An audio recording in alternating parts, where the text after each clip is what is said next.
ಪ್ರಜ್ವಲ್ ರೇವಣ್ಣ ವಿಚಾರಕ್ಕೆ ಸಂಬಂಧಪಟ್ಟಂತೆ ಪ್ರಹ್ಲಾದ್ ಜೋಶಿ ಅವರು ಕಾಂಗ್ರೆಸ್ ಮತ್ತು ಸಿಎಂ ಸಿದ್ದರಾಮಯ್ಯ ವಿರುದ್ಧ ಹಿಗ್ಗಾಮುಗ್ಗಾ ವಾಗ್ದಾಳಿಯನ್ನು ನಡೆಸಿದ್ದಾರೆ. ಈ ವಿಚಾರಕ್ಕೆ ಸಂಬಂಧಪಟ್ಟಂತೆ ಕಾಂಗ್ರೆಸ್ ಬಿಜೆಪಿಯ ಮೇಲೆ ಬ್ಲೇಮ್ ಮಾಡ್ತಾ ಇದೆ. ಆದರೆ ಪ್ರಹ್ಲಾದ್ ಜೋಶಿ ಅವರು ನೇರವಾಗಿ ಸಿಎಂ ಸಿದ್ದರಾಮಯ್ಯ ಮತ್ತು ಕಾಂಗ್ರೆಸ್ ವಿರುದ್ಧ ಹರಿಹಾಯ್ದಿದ್ದಾರೆ. ಎಫ್ಐಆರ್ ಮಾಡದೆ ಕೇಂದ್ರಕ್ಕೆ ಸಿದ್ದರಾಮಯ್ಯ ಪತ್ರ ಬರೆದಿದ್ದಾರೆ. ಜವಾಬ್ದಾರಿಯಿಂದ ನುಡಿಸಿಕೊಳ್ಳೋದಕ್ಕೆ ಸಿಎಂ ತಂತ್ರವನ್ನ ರೂಪಿಸಿದ್ದಾರೆ. ಎಫ್ಐಆರ್ ದಾಖಲಿಸೋದಕ್ಕೆ ತಡ ಮಾಡಿದ್ ಯಾಕೆ ಅನ್ನುವಂತಹ ಪ್ರಶ್ನೆಯನ್ನ ಪ್ರಹ್ಲಾದ್ ಜೋಶಿ ಅವರು ಮಾಡಿದ್ದಾರೆ.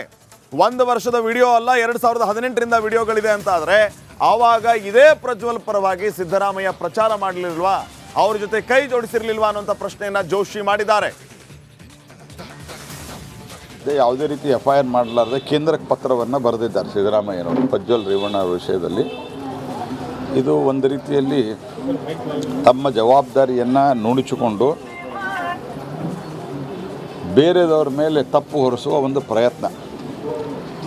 ನನ್ನ ಪ್ರಶ್ನೆಗೆ ಕಾಂಗ್ರೆಸ್ ಪಾರ್ಟಿಯವರು ಮತ್ತು ಉಳಿದವರ ನಮ್ಮ ಪ್ರಮುಖರ ಪ್ರಶ್ನೆಗೆ ಈವರೆಗೆ ಒಂದೇ ಒಂದು ಉತ್ತರವನ್ನು ಕೊಟ್ಟಿಲ್ಲ. 21ಕ್ಕೆ ಕ್ಲಿಪ್ಪಿಂಗ್ ಹೊರಗೆ ಬಂದರೆ ನೀವು 28ರವರೆಗೆ FIR ಮಾಡಲಿಲ್ಲ. ನಮಗೆ ಕೇಳ್ತಾ ಇದ್ದೀರಿ. ಅದು ನನಗೆ ನಿನ್ನೆ ಬಂದಿರುವಂಥ ಮಾಹಿತಿ, ಅದು 1 ವರ್ಷದ್ದು 6 ತಿಂಗಳದ್ದು ವಿಡಿಯೋ ಅಲ್ಲ, 2018ರಿಂದನೂ ಇದೆ.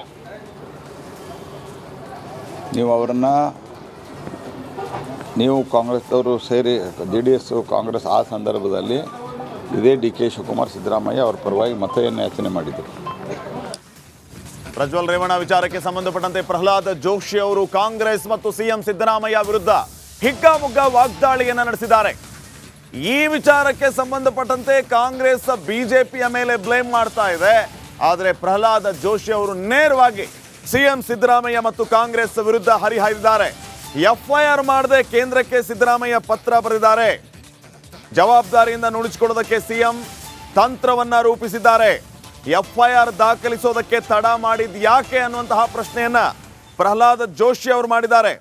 1 ವರ್ಷದ ವಿಡಿಯೋ ಅಲ್ಲ, 2018ರಿಂದ ವಿಡಿಯೋಗಳಿದೆ ಅಂತ ಆದ್ರೆ ಆವಾಗ ಇದೇ ಪ್ರಜ್ವಲ್ ಪರವಾಗಿ ಸಿದ್ದರಾಮಯ್ಯ ಪ್ರಚಾರ ಮಾಡಲಿಲ್ವಾ, ಅವ್ರ ಜೊತೆ ಕೈ ಜೋಡಿಸಿರ್ಲಿಲ್ವಾ ಅನ್ನುವಂಥ ಪ್ರಶ್ನೆಯನ್ನ ಜೋಶಿ ಮಾಡಿದ್ದಾರೆ. ಯಾವುದೇ ರೀತಿ FIR ಮಾಡಲಾರದೆ ಕೇಂದ್ರಕ್ಕೆ ಪತ್ರವನ್ನು ಬರೆದಿದ್ದಾರೆ ಸಿದ್ದರಾಮಯ್ಯನವರು ಪ್ರಜ್ವಲ್ ರೇವಣ್ಣ ಅವರ ವಿಷಯದಲ್ಲಿ. ಇದು ಒಂದು ರೀತಿಯಲ್ಲಿ ತಮ್ಮ ಜವಾಬ್ದಾರಿಯನ್ನು ನುಣುಚಿಕೊಂಡು ಬೇರೆದವ್ರ ಮೇಲೆ ತಪ್ಪು ಹೊರಿಸುವ ಒಂದು ಪ್ರಯತ್ನ. ನನ್ನ ಪ್ರಶ್ನೆಗೆ ಕಾಂಗ್ರೆಸ್ ಪಾರ್ಟಿಯವರು ಮತ್ತು ಉಳಿದವರ ನಮ್ಮ ಪ್ರಮುಖರ ಪ್ರಶ್ನೆಗೆ ಈವರೆಗೆ ಒಂದೇ ಒಂದು ಉತ್ತರವನ್ನು ಕೊಟ್ಟಿಲ್ಲ. 21ಕ್ಕೆ ಕ್ಲಿಪ್ಪಿಂಗ್ ಹೊರಗೆ ಬಂದರೆ ನೀವು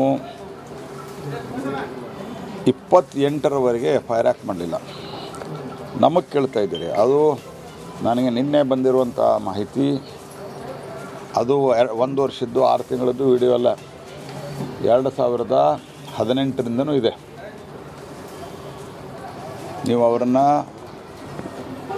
ನೀವು ಕಾಂಗ್ರೆಸ್ದವರು ಸೇರಿ JDS ಕಾಂಗ್ರೆಸ್ ಆ ಸಂದರ್ಭದಲ್ಲಿ ಇದೇ DK ಶಿವಕುಮಾರ್ ಸಿದ್ದರಾಮಯ್ಯ ಅವರ ಪರವಾಗಿ ಮತಯಾಚನೆ ಮಾಡಿದರು.